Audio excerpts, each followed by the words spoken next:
कोई rate cut नहीं हुआ है। फेड ने कोई भी रेट कट नहीं किया है। लेकिन आप नेस्डेक को देखिए, कल नेस्डेक में इतनी ज़्यादा तेज़ी आई है, ये कल की तेज़ी नहीं है सॉरी, लेकिन नेस्डेक ने कल 1.8% की तेज़ी दिखाई और अपने नए ऑल टाइम हाइस के पास पहुंच गया है।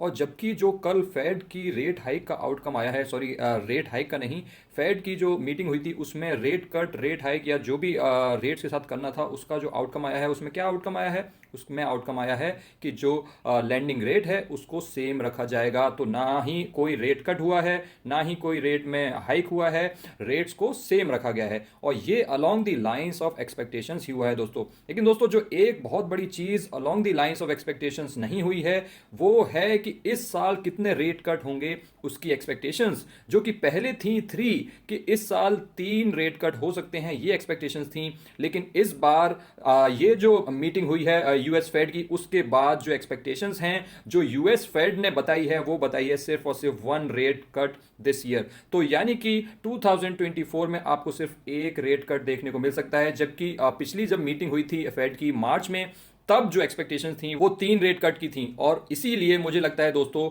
यहां पे थोड़ा सा नेगेटिव माहौल बन सकता है। अभी मैं आपको आगे बताऊंगा कि आज मार्केट में हमारी निफ्टी 50 में क्या हो सकता है, क्योंकि अभी हमारी मार्केट खुली नहीं है और कल यूएस के मार्केट्स तो पॉजिटिव में क्लोज हुए हैं।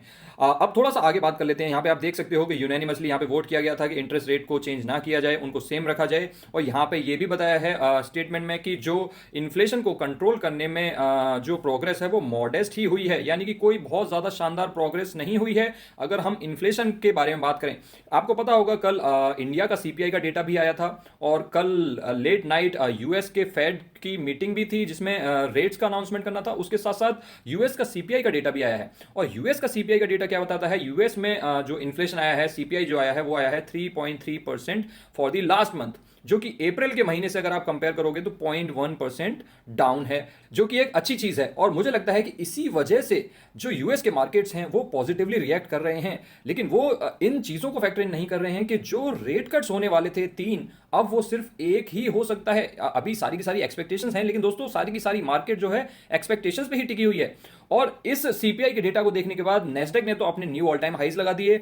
और अगर आप यहां पे देखो तो उनके प्रेसिडेंट ने भी ट्वीट किया है कि प्राइसेस जो हैं अभी ज्यादा चल रहे हैं, लेकिन यहां पे प्रोग्रेस की जा रही है इन्फ्लेशन को नीचे लाने में। लेकिन दोस्तों ऐसी प्रोग्रेस तो आप लोगों ने इंडिया के सीपीआई के डेटा में भी देखी होगी। इनफैक्ट इससे बेटर ही आप लोगों ने नंबर्स देखे होंगे। जो मेन है कि रेट कट्स कब होंगे और कितने होंगे, वहां पे मुझे थोड़ी सी डिसअपॉइंटमेंट नजर आ रही है। और मुझे ऐसा लगता है दोस्तों कि यहां पे जो फेड है वो ज्यादा कॉशियस हो रही है। आप यहां पे भी देख सकते हो कि जो फेड है वो बहुत जल्दी रेट्स को टू सून कट नहीं करना चाह रही है। जब उनके पास इनफ डेटा होगा, इनफ एविडेंस होगा कि इन्फ्लेशन कंट्रोल में आ गया है, तभी यहां पे रेट कट्स किए जाएंगे, जिससे कि रेट कट्स की आशाओं पे पानी फिरता हुआ नजर आ रहा है। और 3 रेट कट से सीधे सीधे अभी सिर्फ और सिर्फ एक रेट कट नजर आ रहा है इस साल में। और मुझे ऐसा लगता है दोस्तों ये आज की हमारी मार्केट को थोड़ा सा नेगेटिवली अफेक्ट कर सकता है। ऑल्दो कल यूएस के मार्केट्स पॉजिटिव में क्लोज हुए, लेकिन मुझे ऐसा लगता है आज हमारे मार्केट जो हैं थोड़ा सा नेगेटिवली रिएक्ट कर सकते हैं। हो सकता है आप लोगों को गैप अप ओपनिंग देखने को मिले इनिशियली,